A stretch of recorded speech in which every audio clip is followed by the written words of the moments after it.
$57,295. That's how much money one YouTuber lost in 1 year trying to build his YouTube business. He is not the first, and he certainly won't be the last, unfortunately. In 2018, I put together this little guide right here. I've since changed the name, but I put together this little guide right here. And it's called 4 Costly Mistakes Employees Make Going from a Desk Job to Starting a One-Person Business. Now, this individual who lost this money, they had a corporate job, a very high-paying corporate job. This was a very intelligent person, someone who is surrounded by people who are doing business all the time.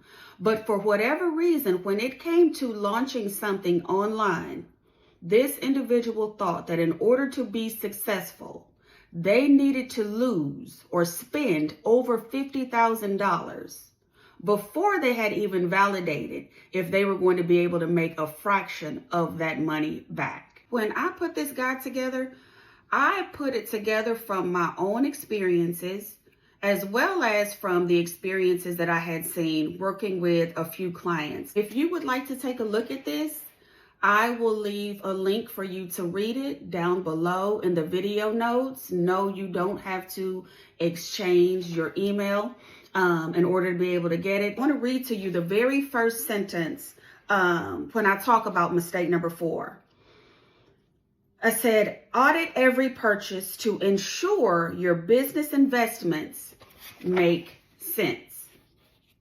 What happens when people come online, no matter how many videos there are telling people not to do this, they will compare themselves to the next person in their industry. That right there is a big mistake. When you start looking at what the next person is doing and trying to model what it is that you're doing after them, you are more than likely, in most instances, setting yourself up for a loss or a complete failure.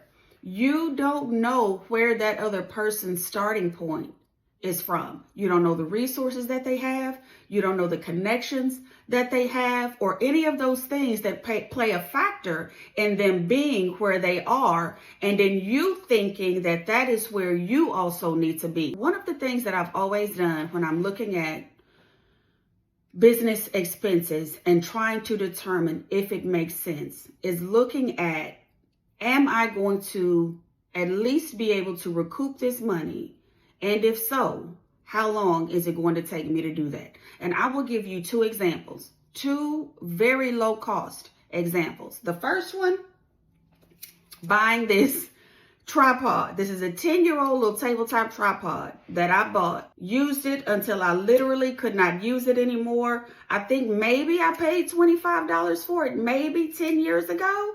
And I just recently upgraded to another tripod. When I got this one, I did not go out and try to get something that was top of the line, really expensive. I just needed it to do what I needed it to do, and I didn't want to spend a lot of money in order for it to do it. Another example of me making business expenses that made sense was when I decided to purchase an email marketing system.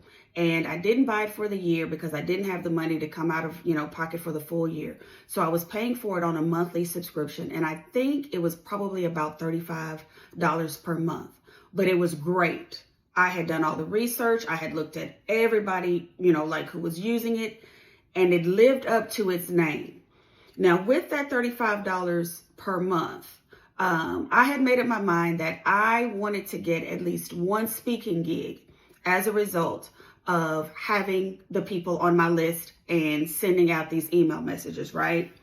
And I knew that on the low end, I could get about $1,000 for a 75-minute talk, up to about $2,500 for a 75-minute talk. So all I needed was one, right? To be able to justify that purchase to me.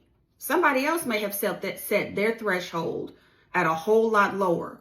But for me, I needed to walk away within that 12-month time frame with a contract on the low end $1,000 in order for me to be able to justify that purchase. And I did that. But as things changed and shifted for me, there was a point when I realized even that $35 per month wasn't worth it based on the direction that I was going. So I could still accomplish the same thing by keeping those same relationships intact via email without it costing me that $35 per month for that email subscription service. So many times we are told it takes money to make money, and I am living proof that that's not necessarily the case, and it certainly doesn't apply to all types of businesses. Before you go out and make another business purchase, I want you to sit down and do the math and ask yourself, is this a purchase that I really need to make at this time? By doing so, how much is it going to cost me now, and how much can it potentially cost me in the long run? If you haven't gotten this handy dandy little guide, go down to the video notes down below, read it. If you choose to download it, by all means, do that. Thank you for watching, and I will see you right back here for our next video.